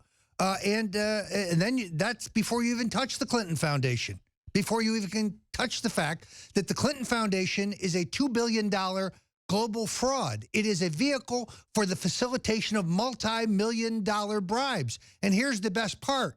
You know who's legally culpable? You know who signed all those fraudulent reports? Chelsea Clinton. So you can warm her jail cell up, too. Wow. And again, you've been the consummate insider, but always promoted kind of Barry Goldwater libertarian ideas since you got in. I know you're a fan of Goldwater. And you finally just broke on the system. When was the moment that you became such a resistor? I mean, just putting out the most hardcore books and material about the power structure ever. The Iraq War was what did it for me. See, until then, I didn't really understand the big picture. And once it became clear to me that we were rushing to war on false pretenses, I realized that the mistake of George W. Bush was an enormous mistake. And I had to atone for it in some way. And that's when I started talking about what I had seen and what I'd heard, and I began putting the big picture together. And look, I don't regret anything that I've written, and I intend to write more. I'm going to continue to pursue this. I started 2 years ago with the idea that we were going to be facing a Bush-Clinton choice, which is kind of a heads I win, tails you lose election, and that had to be blunted. And the only guy who could do it, the only guy with the name ID and the stature and the gravitas and, frankly, the guts, the courage to do it was Donald Trump. Now, last night in the debate, a great deal was made of the fact that Trump gave $100,000 to the Clinton Foundation. In all honesty, he thought he was giving to a charity. He didn't know they were going to steal the money, but think about Plus, that was years ago, and he was in New York. Even better. Therefore, he has the standing to sue them for fraud and use the lawsuit this fall to open up the entire Clinton Foundation. That's a strength, folks, not a weakness. He was defrauded. He's not happy about it. He thought he was helping poor children abroad. He didn't know that they were going to steal the money. He thought he was helping kids in Haiti. He didn't know that they were going to steal the money. So his support for the Clinton Foundation, however motivated. Well, that's one thing about Trump, though. He wouldn't tell people he's being audited until they brought it up, like he'd done something bad. He's being persecuted. He wouldn't bring it up, but I know it's leaked out that he gives a lot to charity and then never talks about it. He has helped people not only through charities, but individual pieces. Everybody knows the story about his limousine breaking down on the side of the road. Some folks pull over to help him. They help him get to the next stop. The next day, he finds out who they are and he pays their mortgage off. That's Donald Trump. This is a guy who cares about working people. I'll say this, watching him on TV shows and stuff, he came off kind of as fake. But then when I see him with those crowds and those people, he is really responding to it. And really, you can tell almost has tears in his eyes. So I think we're seeing a metamorphosis of Trump, too. You've known him for 40 years, but is he not accelerating his development right now? This is a man who has never had a cigarette, who's never had a drink, who's never touched any drugs. So he's Spartan in that sense. He doesn't. Wow, Donald Trump doesn't drink. Not a drop. Never had a drop in his entire life. Doesn't believe in it. Encourages children not to drink. He is someone who, in all honesty, he doesn't enjoy the company of billionaires. He doesn't like hanging out with the hotshots. I'll tell you what he does like. He likes a good cheeseburger. He likes hanging out with working people. He likes regular people. He relates more to blue-collar workers than he does the members of his own high-class club. That's what folks have said, separate from his campaign, that worked in the buildings and on sites. They say he treats everybody really good. And he's funny. He's entertainment. He's fun to be with. I like the fact that he makes those risque jokes. He's being real. You know what? He likes a beautiful woman. He likes women. He's a devoted family man. Well, that's evil nowadays. No, he's a devoted family man. His wife, by the way, is a wonderful woman. She did really good on TV. Cultured, intelligent, speaks 5 languages. Let's go to a couple more calls because we've got, we're going to go to your calls after Robert Perry. I wanted to get Robert Perry to pop in. He's on the air with Roger Stone and Alex Jones. It's a total Donald Trump love fest right now, and I'll tell you why. He's in the arena. He's doing stuff nobody's ever done. But we're about to go to him in a moment. First, Joe Biggs. Joe Biggs, one of our reporters, had a question for you before we go to Mr. Perry on the Russia situation. That ties into Trump as well. Russia reportedly threatening to use tactical nukes against Saudi Arabia or Turkey if they send in a huge ground invasion. Notice as soon as that came out, they've got a peace deal going. But we'll talk to Mr. Perry. I appreciate joining us here in just a moment. Joe Biggs, what's your question? All right, it's for Mr. Stone. I was kind of curious. Today, it's all over the news right now that Governor Chris Christie of New Jersey has come out and endorsed Donald Trump. Do you think this is a good thing for Donald or not? I actually think it is a good thing. I know that the Rubio people, with an assist from the Bushes, were trying desperately to get his support. But I would point out to you that Chris Christie is a very close friend of Marianne Trump Berry, who's a very distinguished federal judge, Donald's sister, one of the finest women that I have ever known. The Christie endorsement of Trump is a chink in the armor of the establishment. I'm glad to have his support because we're going to a convention that is going to be a vicious fight. This is why I'm trying to recruit the best parliamentarians, the best floor operatives. I've been to every Republican National Convention since 1964. I have worked the floor in the conventions in 72, 76, 80, 84, 88. So I know my way around the convention floor. They have the troops. They have the experts. That's why I've got to go to my Rolodex. I've got to recruit people who've been out of the system for a while, but know these rules even better than I do. I've got to find a place to house them. I'll get no cooperation from the Republican National Committee. There'll be no hotel rooms in Cleveland for the Trumpites. That I can assure you. That's why I set up stopthesteal.org. I got to raise a little bit of money to pull some of the conservative activists, some of the real pioneers. I think you can probably recruit Buchanan. I have no doubt about that. Pat Buchanan's a friend of mine, going back to the Nixon days. He's a real patriot, and I have no doubt that he will be on the front lines. All right, good question, Biggs. We'll have you popping in also in the 4th hour today. And, of course, Nightly News tonight, 7. And I'll be back this Sunday, 4 to 6 p.m. Central. We're going to cover your speech tomorrow at Brave New Books. And we're going to have excerpts of that Sunday, 4 to 6 p.m. I want to go to our guest, who I appreciate coming on the broadcast today. I want to go over several issues with him. Here's the article. Paul Joseph Watson wrote about it, and the report written for Consortium News. And, of course, Robert Parry is the editor of ConsortiumNews.com. And he has worked with Press TV, Newsweek, PBS Frontline, Bloomberg News, you name it. And he's a author and investigative journalist. And he reportedly has talked to some of the Russian insiders about their strategy in Syria and how serious this has gotten with Turkey still shelling, even as Russia tries to make a peace deal with the U.S. brokering it, Saudi Arabia threatening to launch ground war. And Russia made this threat reportedly 2 days after Saudi ministers said, we now have nukes from Pakistan, we're ready to use them. So if the Saudis are crazy enough to start a nuclear war with Russia, somebody needs to stop them. But, of course, Mr. Parry also helped expose Iran-Contra and a lot more. So he's been an investigative journalist for a long time. Robert, thanks for coming on. You're on with Roger Stone, former head of the Trump campaign, who obviously Trump is against war with Russia and what's happening in Syria. So we appreciate you coming on. What did this Russian insider specifically tell you, and what's changed since a week ago with the Russians wanting a peace deal? Is that because they're concerned about Saudi Arabia? Well, thanks, Alex. Thanks for having me. It's good to hear Roger, too. Well, basically, this source who's close to Putin told me at this point, when things were at a crisis stage, Turkey was threatening to do a full-scale invasion of Syria. The Saudis were also eager to go in and join them, and they wanted the United States to be part of this invasion. And the Russians have, according to the source, about 20,000 total personnel. I mean, some are frontline troops and some are support people. And so the Russians were facing the possibility of annihilation of those people. And even though it's a violation somewhat of their general idea of when they would use nuclear weapons, I was told by the source that Putin made it clear to the Turks that if these 20,000 or so Russians were about to be annihilated, that the Russians were prepared to use tactical nuclear weapons to stop this invasion.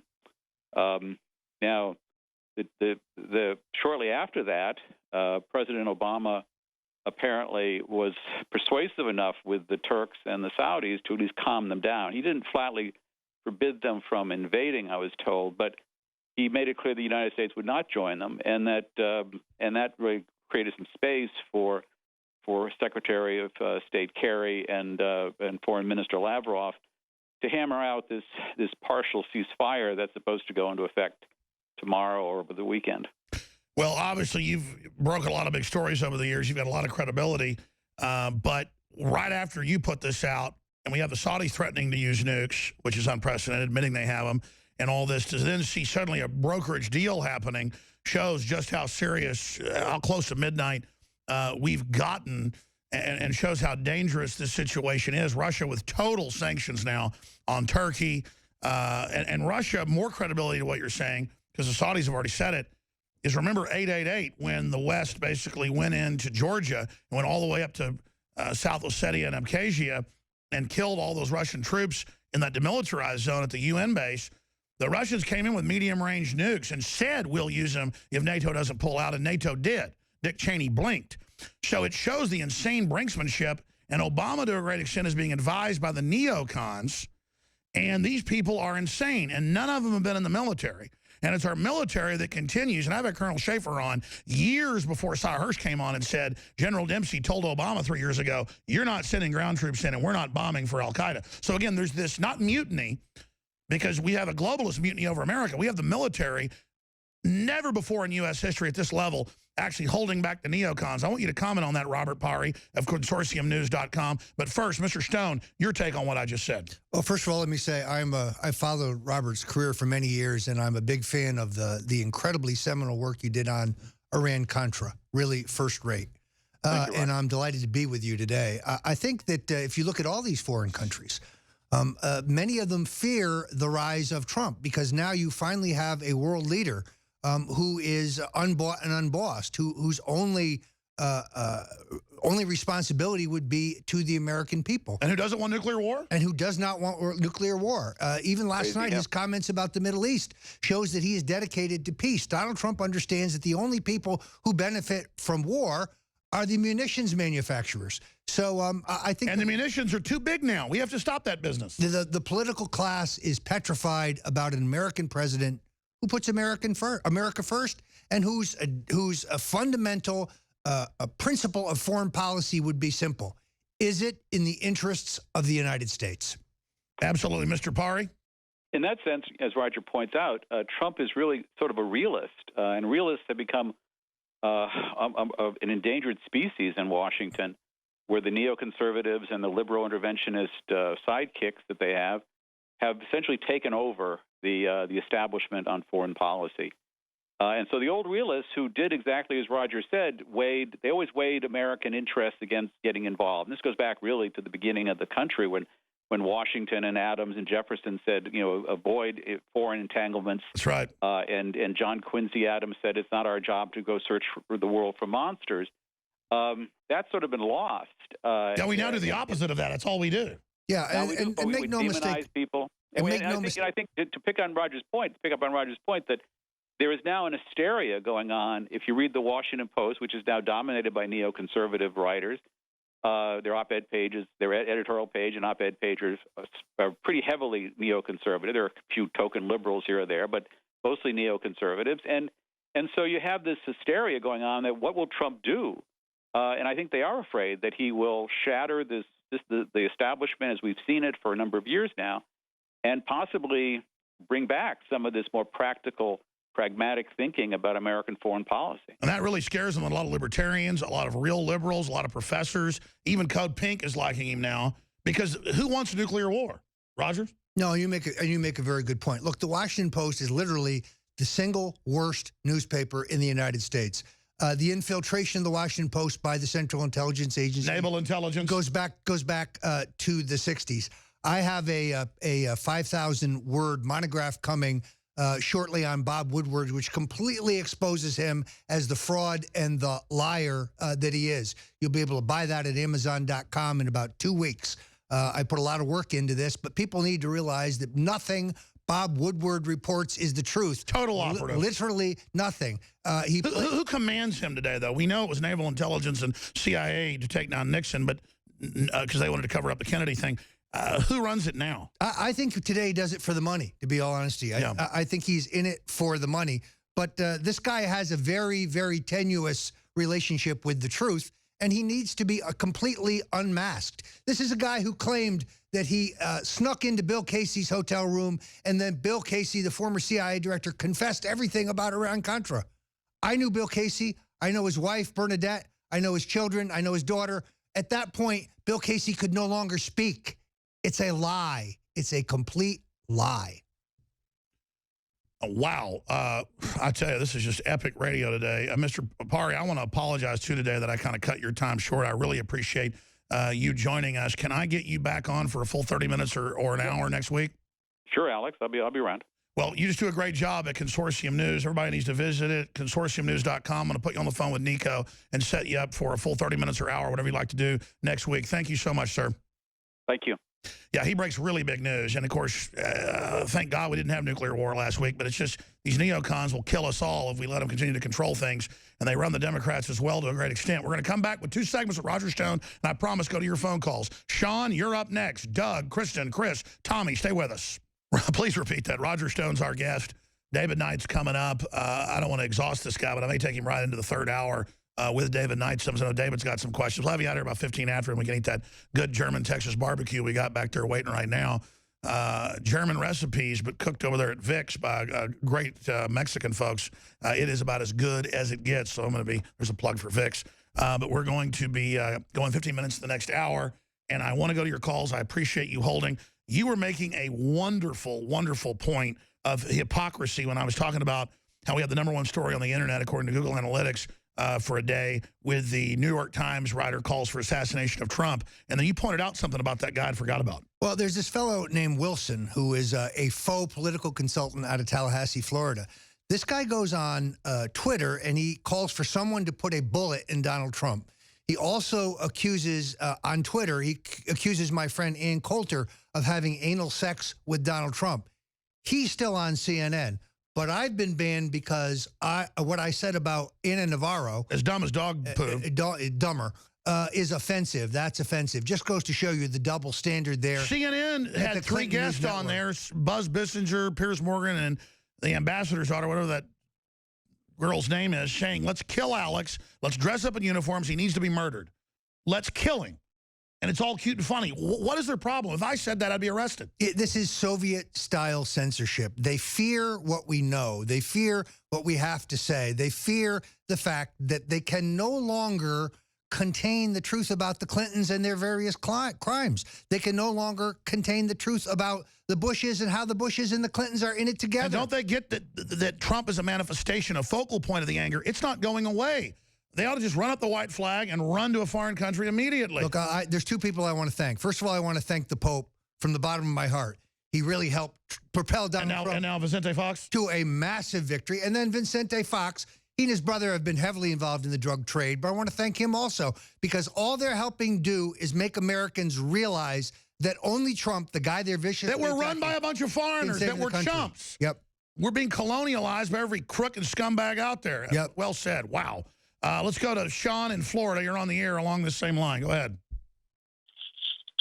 Hey guys, how you doing? I'm actually calling from Clearwater, Florida, right where the guys were trained at PIE Airport on Rubio's watch. But you know, I was kind of assessing the same thing and thinking to myself, why would Rubio be running for 2nd place? Obviously, to get to a broker convention. But my understanding, the 3 options that they have at a broker convention, all 3 of those will lead to probably civil revolution. So I'm wondering, do you guys think that somebody would actually take a chance to off him? I know that they've kind of heightened. Oh, I guarantee you the Clinton Club and others are sitting around right now.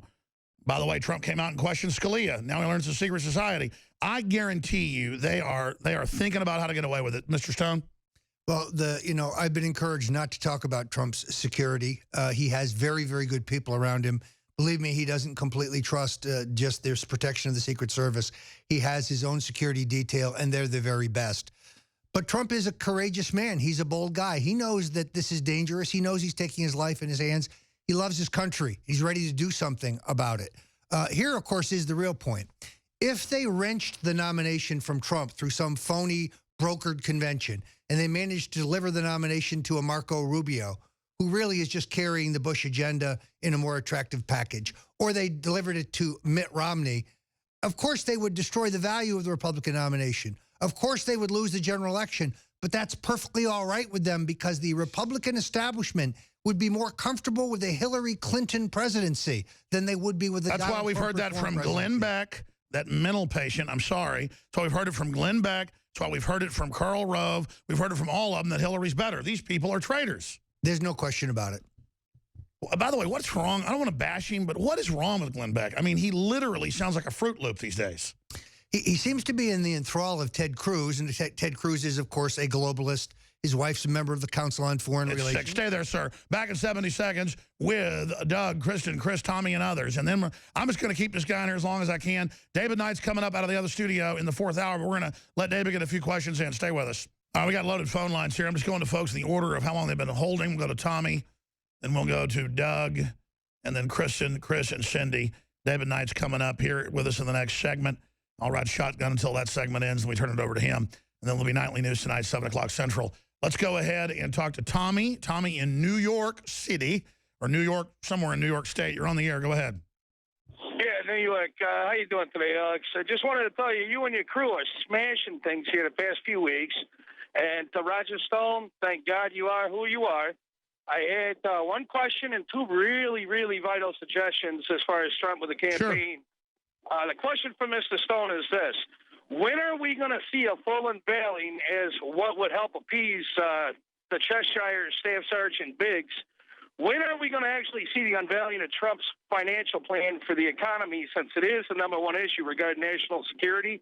And, I mean, we as the people, I mean, that's what we're starving to hear right now is how we're going to... Well, sure, he's put out some of a plan. He knows they're going to attack it, but Biggs kept saying, Trump doesn't need a wall, we need a plan. And I get that. I think we've seen more of a plan now. Go after the establishment. Don't let them have one-sided trade deals. That right there. Cut taxes. That's a huge plan. Kennedy cut taxes by 50% in one of the major areas, 30% in another, and the receipts into the government almost doubled. So the system knows cutting taxes brings in money. They just want to control everything. But what is Trump's plan overall? Trump actually has introduced a very detailed plan. You can find it online. It's been praised by the supply-side economist Larry Kudlow, who's a very close associate of Ronald Reagan and helped put together his tax plan. It has several parts. Let's go through them. The most important one is Trump would cut the corporate tax rate below that of China. So China, our current corporate tax rate is 35. China is 25. Cut America's rate to 15. And that makes the money come back. Overnight, all those giant companies doing business in China because it's more profitable. And the globalists wrote that to ship our jobs overseas. Right. So they come back to the United States. They bring jobs back with them. They expand here. They hire here. They create opportunity here. Secondarily, the whole question of inversion. There's $2 trillion offshore that's avoiding taxation. Trump would bring that money back into the country. And at DonaldJTrump.com, we're showing it. It's all there. They keep saying there's no plan. There really is a plan. There's an extraordinary plan. And then step 3, Trump understands that currently in the federal bank accounts, there is $1 trillion that is unaccounted for. Now, every administration prior to Obama has swept those funds into the general to be used instead of going for higher taxes. Yet those funds sit there. Senator Coburn, the former senator from Oklahoma, great patriot, has talked and written about this at length. Trump would go sweep that $1 trillion back into the national economy, back into the federal coffers. So instead of raising taxes on working people, we can use money that's already on hand and unbudgeted for. Trump has a very dynamic plan that would make this economy cook. You know what I told him? They're going to call it the Trump boom, the biggest expansion in American economic history under a guy who's a Wharton graduate who understands I'll tell you my concern, Stone, is that, Roger, is that they're going to let him get in. They're holding the economy up. It implodes. Then they claim, like Smooth Hollings, that protectionism caused the new depression when the new depression's already here. That's my big concern. I'm not sure that Trump would ever really enact the tariffs. I think he's using it as a big old stick against our economic adversaries. He understands cutting the corporate tax rate will flummox China like no tariff could ever do. Well, sure. That's a form of tariff that our elites put that in with deals with China. People think of tariffs as a classic tariff. China having no environmental protection when we have all this environmental protection makes it impossible to do business here. Exactly. So you say we don't take your goods until you put environmental protection on. And Trump, there's all sorts of games. And Trump understands that the key to rebuilding our national defense, the key to rebuilding our military, the key to a strong foreign policy is economic strength, first and foremost. Plus, you don't let them buy billion-dollar fighters. You buy the fighters that actually work. Exactly. So, look, I think only Trump understands how to make America's economy Great call. We're going to go to Doug, Kristen, Cindy, and Chris, and that's it for calls. So we got David Knight coming up from the Situation Room. I'm Alex Jones in the War Room. You know, it's easy to sit on the sidelines and go along with all the media hype and bash Donald Trump all day. And I didn't really start even doing research on him until about a year ago. But all the actions he's taken are causing irrevocable damage to the criminal power structure that's hijacked our country. And so I'm not going to back him with half measures. If he does bad things down the road and screws people over, I'm going to come out against him. But I know the other people are bad. And I know they want to control reality, and they want to make myself and my family poor to control me. I'm done. Roger Stone, consummate Trump insider, Republican insider in the last decade, has been exposing their whole system, the Kennedy assassination and 9/11, and influencing Trump, obviously, in a big way. He doesn't like to brag and says Trump's his own man. He is, obviously, but Stone's one of his major confidants, and, of course, was good personal friends with Richard Nixon and worked with him. And he's here exposing the whole deal. He's part of the whole Florida recount. He's the big insider, and he's going up against him because he's all in now because the globalists want to break this country and make us a corrupt vassal state. I want to take a few more calls and then get some questions from David Knight and then hand the baton to him. And then tomorrow, he's going to be speaking at Brave New Books in downtown Austin, 7 to 9. We're going to cover the speech and broadcast it on Sunday. So look for that 4 to 6 p.m. Central Standard Time because this is a big deal what's happening. And a lot of people from the inside as well are moving this year against the establishment because they know the establishment is actually hijackers that want to break the country forever because they're threatened that America might actually try to resurrect itself. America must fall for globalism to take hold. Briefly, we are running the biggest show we've ever run on his books that are at InfoWarsStore.com, on the water filters, the non-GMO seeds, on all the nutraceuticals, Survival Shield X2, Super Male Vitality, Super Female Vitality, Liver Shield, the Oxy Powder, all 17 of our products at InfoWarsStore.com or InfoWarsLife.com or call 888-253-3139. And your purchase funds our operations. But this is a once every 4 years leap year sale. It's the biggest sale we've ever done, period. I didn't hype it. I didn't promote it beforehand. It snuck up on me because I'm so busy. Here it is. And we're running it until Monday night. And then that's all, folks, as they say there on Looney Tunes. InfoWarsStore.com or 888-253-3139. And the money we do make from this helps fund the operation. But look. Alex, I've got to say, I'm a big fan of one of your products, and I want to mention it, Liver Shield. When I've been on the road doing, what I do, the book signings, the speeches, the interviews, and I get off the road and I'm tired, I'm exhausted, I've been eating bad, I've been not getting much sleep, I hit Liver Shield. It's rejuvenating. I get mental clarity. I get better physical energy. It's a great product. I'm a big believer in homeopathic medicine, so I had to put in the plug. I'm a believer. Good stuff. Well, it's concentrated herbs that are known to help your liver detox. You can just take it every day or take it once a week or take it, do the gallbladder cleanse. It's unbelievable. It takes 6 days, and you take the Oxy Powder with it, and boy, on the 7th day, it is spectacular for almost everybody. People can read the reviews, see the informational videos, and I think the folks over at Media Matters and places should do it for themselves, but they might actually pop if they did. And same thing with that lady over there on CNN. I'm being a little bit sarcastic here, but I do want to go back to your phone calls. Thanks for the plug. I didn't know you were a user of our products. Thank you, sir. Good stuff. Well, they're high quality. They're the highest quality we can actually bring folks. Plus, we know we're a target of the FDA, a target of the media, a target of the testers. And we want it to be high quality, but we have to be at the highest standard out there, InfoWarsLife.com. Take advantage of that. This only comes around every 4 years. Who's up next here to talk to Mr. Stone? Doug in Ohio. You're on the air. Welcome. Hey, Alex. Welcome, Doug. Hey, good day, Alex, Mr. Stone. Hey, as well, and my Info Warriors out there, as well as we all know, America's the sickest country in the world. 90% of our food is banned in 160 countries.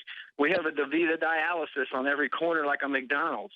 When will Trump expose this, and what will he do to the corporations manufacturing all this poison that they call food? Another reason, I forget all the good stuff he's done. He's come out against vaccines and said that they've got liability protection. They need to be studied. They're causing problems. There's too many of them. Again, I just forget why I like him. Yeah, he's an independent thinker. He understands the problem isn't the vaccines. The problem is what's in the vaccines, the mercury and other products. You can imagine how the medical establishment went crazy when he said this. Trump's a truth teller. He's a truth teller. Everything you keep saying about him, he comes out and, that's his views. Where is he on Big Pharma, on vaccines, on eugenics? This is a great call from the listener, Doug. Let me just say, stay tuned.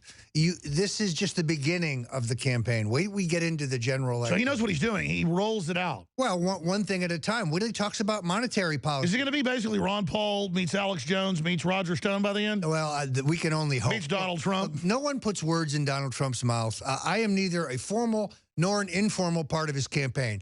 I'm just an FOT. I'm a friend of Trump. just like I'm an FOJ. I'm a friend of Jones. And I operate completely independently. Donald Trump doesn't approve anything I do, nor do I ask for approval. But I would do anything he asked me to help him get elected You're president. like a little angel, little free agent. Well, look, he's the last best hope for this country, folks. And that's why I've dedicated the rest of my year through this November to making sure that Hillary Clinton is stopped and that she and her husband and her daughter go to prison where they belong because their crimes are manifest. But more importantly, that we elect somebody who can save this country. The hour grows late. Is Donald Trump or 1,000 years of darkness for the United States? Well, that's the plan. Thank you, Doug. Great question. Kristen in Ohio, you're on the air worldwide. Hi.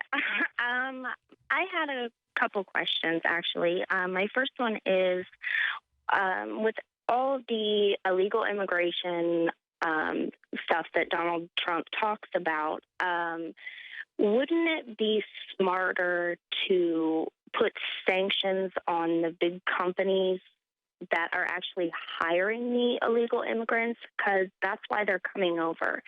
If they can't, get jobs. Sure, I'll be honest. The wall sounds kind of like just a big campaign stunt because people get it.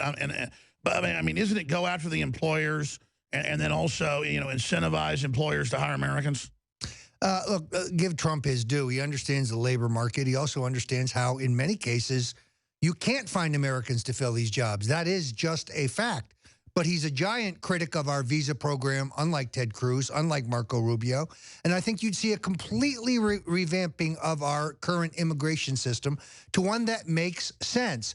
One thing I can tell you, Donald Trump is not in the pocket of big business or big anything. Donald Trump believes in American sovereignty, and he believes in putting America first. So look for Donald Trump to completely revamp, completely rewrite our current flawed, broken immigration system. Other questions, Kristen? I just had another one. Shoot. He talks about he wants to expand our military, but isn't the military the cost of the military one of the leading causes of national debt? I think he says he's going to make it strong, and you could do that with half the money without all these boondoggles and screw jobs. The F-15 is better than the new billion-dollar fighters that don't even work, and the $700 toilet seats. What's Trump's real view? I think what Trump understands is you can afford a stronger and sleeker and leaner but more effective military if you rebuild the American economy. The problem, of course, is massive defense spending when you're running a deficit, when the country's broke. So he understands step one, revitalize our economy. Like Reagan did. Get America cooking again. Then you can afford a national defense second to none. Right now, we're spending on defense, although at inadequate levels. At the same time, we're broke. Now add to that we decide, for example, to depose Gaddafi in Libya, but we have to go to the national credit card to borrow the $880 million. Yeah, we got special interests that are bringing the country down. To bomb Gaddafi into oblivion. Look, the elites have decided we're done. They're just they're stealing everything they can right now like a hot stove, like you said. Kristen, great questions. I want to bring David Knight in for a question or two before he takes over. David Knight from the Situation Room. David Knight, do you have any comments or questions for Mr. Stone? Yeah, Alex, when I looked at what Vicente Fox said, his effing comment, when you actually read what he went on to say beyond that, what he was really angry about was that 44% of Hispanics had voted for Donald Trump in Nevada. And I thought it was interesting. We talked about this a little bit last night just before the debate. Fox said it's not to defend our race, it's not to defend our creed, but to defend the nation that is hosting you. That raised a ton of questions in my mind, because it sounded like he was appealing to them to vote on a racial basis, on some kind of a creed basis, which I'm not sure what that is, but also the fact that he says, defend the nation that is hosting you. Now, that implies, I guess, that these people are voting when they're not citizens, that they're simply being hosted. It all ties into the North American Union aspect that we're looking at here. But I wanted to get Roger Stone's comments on that.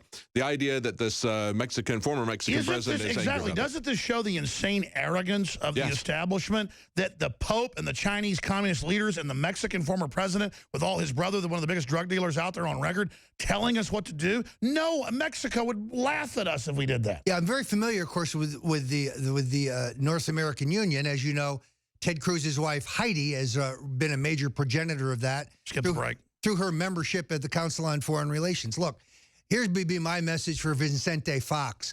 The Trump Justice Department's coming for your brother. They're coming for your brother. They're going to arrest him. They're going to prosecute him, and they're going to jail him because he is poisoning our children. Fox and you're going to be investigated too, Fox, just like when I bullhorned you. Fox is a criminal. His brother's a criminal. Most of those in the Mexican government are criminals, and Trump is exactly right. They're shipping us the rapists. They're shipping us the scum. They're shipping us the criminals. And then it's a con game like a raped woman. He sits there slapping us and choking us, saying it's our fault. Here's the No, get off us, you rapist. Here's the irony, and the liberals are going to hate this. Donald Trump will get record numbers of African-American votes. He already is. The polls show it. Record numbers of Hispanic votes. Tell us how he'll destroy Hillary, because he really will in the numbers. If young black men are incarcerated in this country, it's because of Bill Clinton. It's because of the crime bill that Bill Clinton signed. These are people, black people, who Hillary Clinton said had to be made to heal. What was the other word? She said that they were super predators. Yes, and that they had to be made to heal. Look, folks, this is very simple. Black lives matter, unless you're Bill Clinton's African-American son, Danny Williams, in which case your life doesn't matter because you've been banished by Hillary. Bill Clinton has a black son. He's a fine young man. He's been discarded like a piece of garbage. And the Washington Post writes, oh, a DNA test proved that that was all false. No, folks, there is no DNA test. Bill has a black son, Danny Williams. Hillary Clinton is the one who banished him. Wait until African-American voters hear about this, and they will. And that's why they're banning you all over TV. Absolutely, because they're scared of the truth. They know when it comes to the Clintons and the Bushes, I'm a truth teller. Well, I've read your books, and I've lived battling the Clintons, and I've lived exposing JFK, and they're dead on. Well, I've lived inside the belly of the beast. I know the dirty secrets of the political establishment. And folks, I'm not going to be silenced. I'm not going to be shut up by the twisted freaks at Media Matters from America. These people are an adjunct of the Clinton Foundation, an adjunct of the Clinton. And they give the orders to MSNBC and CNN. They literally give orders in there, and they follow it the next day. How pathetic. Yeah, White House run dirtbags. So what it proves is that CNN is not a legitimate news organization. They're merely an adjunct of the Clinton spin machine. Yeah, saying that, Fox, I guess Fox is really great compared to them. And Alex, that ties into what I was going to also say to Roger Stone. When we look at the way this debate was set up last night, of course, it was CNN and Telemundo. And I think that was also an effort. Everything was targeted towards Trump. They kept saying, we'll see what Telemundo thinks. Yeah, they're upset because Trump won the majority of the Hispanic vote. And so they're trying to play the race card, just as Fox had said, as Vicente Fox had said. Even Fox this morning, the talking point was, it's whites that are angry. That's why they like Trump. What? I'm tired of seeing everything shut down. I want prosperity. I want lower taxes. That has nothing to do with what color I am. Yeah. Donald Trump's entire message is aspirational. Trump stands for economic opportunity, for growth. I'll tell you what black people want, what Hispanic people want. They want a piece of the pie. They want American prosperity. Farrakhan said, give us some of this dirt. They don't want to be employees. They want to be employers. Trump understands the aspiration. Could you believe that Farrakhan even came out to us and said, Donald Trump is right. You can't bring in all these radical Muslims because a bunch of them are terrorists and it'll make other Muslims look bad. And I think Donald Trump might want to actually get the country going again. I mean, that was crazy. Trump stands for prosperity, and I think most Americans understand that. I'm going to hand this back over to you here. We've got more calls. I know you can go to them. And you got a lot more coming up today, David Knight. But any other questions here for Mr. Stone? Well, I just think that's exactly the case. As we were looking last night, we had the Telemundo reporter that kept going back to these issues that were very narrow, like bankruptcy for Puerto Rico. And it's like, what she doesn't understand is what you were just saying there, the fact that he transcends all the demographics, and we don't need to be compartmentalized into this kind of balkanized reaction. Let me stop you, David. Repeat what you've said. Stone hasn't heard it. Just a few months ago, you were still on the fence about Trump because, you know, you're a pure constitutionalist. and I respect that's why I hired you. I don't control what you say. Sometimes we disagree. There are folks in this office still that don't like Trump. That's fine. I just don't need to be judged like I'm bad because, you know, I don't have it's not a purist issue. The whole power structure is against him. He represents populism. If he turns bad later, that isn't even the issue now. We know what we got is bad. This is all in. How are we going to feel if they shoot him and kill him, set him up, his plane blows up, they steal the election from him? He'll be a hero regardless. So I'm just not going to sit here on the fence, hot nor warm, I spit you out of my mouth. I'm all in for Trump. I'll criticize stuff I disagree with. He crosses too many lines. I'll say, okay, I think Trump's got problems. And I won't be ashamed to say it. I don't buy into a person. I buy into a movement, an idea. My gut tells me it's the right move. But you now are saying you're going to vote for Trump. I think we're going today to vote. You and I and others, we're going to go videotape it as well because it's early voting for next Monday. Everybody should go vote. And I got my little voter card and the whole 9 yards. This is the first time, I'll be honest, I've voted in about 8 years because as a political guy, I can cover a lot of stuff, get millions of votes for people. But plus, I know there's so much hanky-panky going on. But this is so big, I'm actually going to vote today. We're going to videotape the whole thing. And so share your testimony of why you've now converted to, not buying into all of Trump, as you said, but you're going to vote for him in the Texas primary. Yeah, Alex, when I look at issues that I disagree with Trump on, things like eminent domain, other issues of individual liberty, I don't see a difference between Trump or the rest of the Republican candidates, certainly not between him and the Democrat candidates. But what I do see are some core issues. And as I've mentioned before, the 3 core issues about globalist control. And I believe that I can trust him on that because 35 years ago, he's paying $100,000 to take out ads complaining about the managed trade. It's not free trade. It's managed trade. It's being managed by people outside of our country to our disadvantage. To take over. Exactly. And so he understands that we're at the core where these things are coming together now. When we look at the open borders, that's an attempt to balkanize the societies of the West, as well as to manage our trade with these international trade agreements, TPP, TTIP. They're going to manage these trade agreements with an international commission that is not accountable to us. It's not appointed by us. Senator Sessions has pointed that out. And so we're going to have managed trade managed by an unaccountable commission outside of us. And then, of course, you've got the climate treaty issue, which would be a globalist tax imposed upon us, again, and he says by that's a multinational commission. He says vaccines have bad additives. We need to look at it. He says he's going to prosecute Hillary. He's going to investigate 9/11 truth. Opposed to cap and trade. I mean, he just goes on and on. I don't know how we couldn't support him. Yeah, exactly. So there's a lot of issues that are within the purview of the president to do something about it. And when it comes to liberty, we all have to understand nobody is going to give you your freedom. You have to take it. And I believe that's a fight that we really need to do at the local and the state level. We can do it with things like jury nullification, state nullification, things like that. We're not going to get everything done by a president at the federal level. That's just the reality of things. So we need to win where we can win. If we've got somebody that I believe we can trust, because this has been an issue for him his entire life, on this trade issue that's destroying our country, on the border issue, which is a part of that, on the climate issue, cap and trade, that's also a part of that. I think we need to run with that. And then they're scared to death of him for real, and he's doing things that no person who was with the system will do in their right mind. Do you agree, Stone, in closing, that we're seeing irrevocable harm to the corrupt kleptocrats that have hijacked the nation, and that regardless, Trump is dealing grievous blows to the system that'll be felt for decades? Look, Alex, I don't argue that Donald Trump is a pure conservative. My friends at National Review, and those guys are my friends, that's their thing. They're looking for purism. How pure they are. I argue simple that he is the best choice for conservatives in 2016 because on the big picture issues, our fiscal situation, our immigration situation, our trade situation, our foreign policy, he's the best choice for conservatives this year. That's why I'm... Yeah, look, the holier-than-thou conservatives have sold us out. Their rhetoric's great. Their actions are bad. They can sit there and talk about, purist stuff all day long. They haven't delivered, and they're scared that their buddies that control the big pie and are running the show might not be in charge anymore. That's what all this is about, is they're afraid he's in there nuzzling them out of the trough. They may think he's worse than they are. They are genuinely scared of Donald Trump. Absolutely. Alex, it's been a great pleasure to be with you. Come out and see me at Brave New Books here in Austin tomorrow night, 7 to 9. I'm going to speak. I'm going to take some questions. I'm going to sign some books.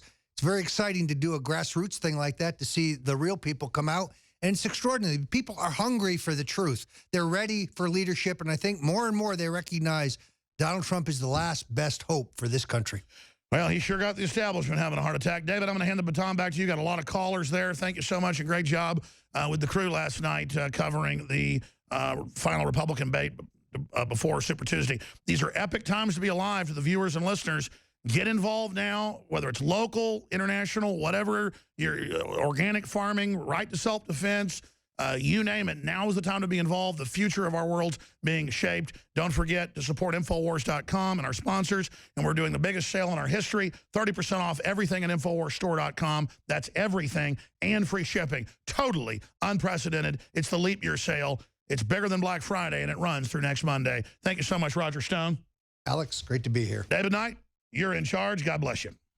Well, Alex, I want to take some of the calls here, but before we do, of course, last night was actually a lot of fun. It was a free-for-all brawl, and there's been some fallout from this. I want to get your comments about what you thought about the debate last night. One of the things that I thought was interesting that developed this last week was the push for appointing a Supreme Court replacement for Scalia. And I thought it was very interesting that the Democrats got together and offered this to a Republican governor from Nevada who is sitting there. That could have been very difficult for the Republicans to handle. But, of course, Mitch McConnell called him up, and then he declined the offer. So maybe they really do mean that they're going to allow the next president to select Supreme Court justices. We'll see. And I want to say, put on these glasses or start chewing concrete. I have come here to chew bubblegum and kick ass. And I'm all out of bubblegum. Time to take a stand, boys. I'm Alex Jones, and like Rowdy Piper, I have come here to chew bubblegum and kick globalist butt. It's time for all of you, the Info Warriors, and myself included, to take our fight to the next level and to help the public put the sunglasses on. The metaphor for expanding your awareness, researching what's happening, and admitting that there's a global elite establishing a planetary tyranny. And I was just thinking about it today. It's leap year coming up on Monday. That only happens every 4 years at the end of February. And this is the best time ever to promote liberty and freedom everywhere. We got Super Tuesday coming up next week. And it's important for Americans to be involved in their political process, but not just in their political process, in every action you take with what you talk about and the products you buy and what you promote. You affect change in the world. We don't just vote at the ballot box. We vote with our dollars. We vote with our feet. We vote with our actions. And that's why for leap year, running from this Friday evening right through Monday evening, we're running the biggest sale in the history of 20 plus years of InfoWars and Infowars.com. The leap year special only comes around every 4 years. 30% off all products at InfoWarsStore.com and free shipping on top of the discounts that are already there. This is a major loss leader with some of the products, but overall it will help us fund the InfoWars operation and get our reporters out there across the world covering what's happening. The planet is ready to wake up. People are ready for the truth. But to do that, those of you already awake have to redouble your efforts spreading the word and directing people to good sources of pro-human information like Infowars.com, my syndicated radio show, the Nightly News, and more. I'll be back this Sunday live, 4 to 6 p.m. with the Sunday radio show as well. But in the meantime, take the time out to visit InfoWarsStore.com or InfoWarsLife.com to find the specific nutraceuticals and take advantage of the biggest specials yet on true game-changing products that are simply amazing. Like Survival Shield Nation Iodine X2. Most people are iodine deficient, and most iodine out there is bound to other compounds, so you don't really absorb it.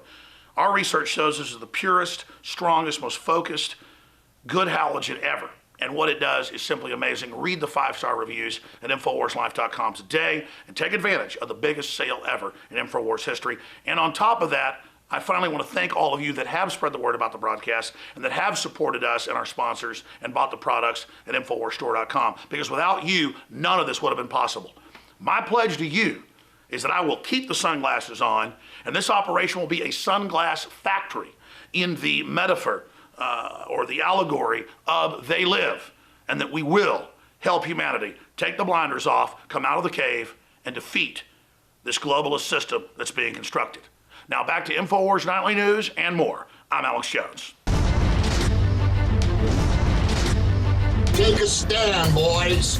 You know what? You got a little courage. Stand up for yourself. Waging war on corruption. It's Alex Jones coming to you live from the front lines of the InfoWar. The Oscar winners give a press conference, and how to buy a sailboat as...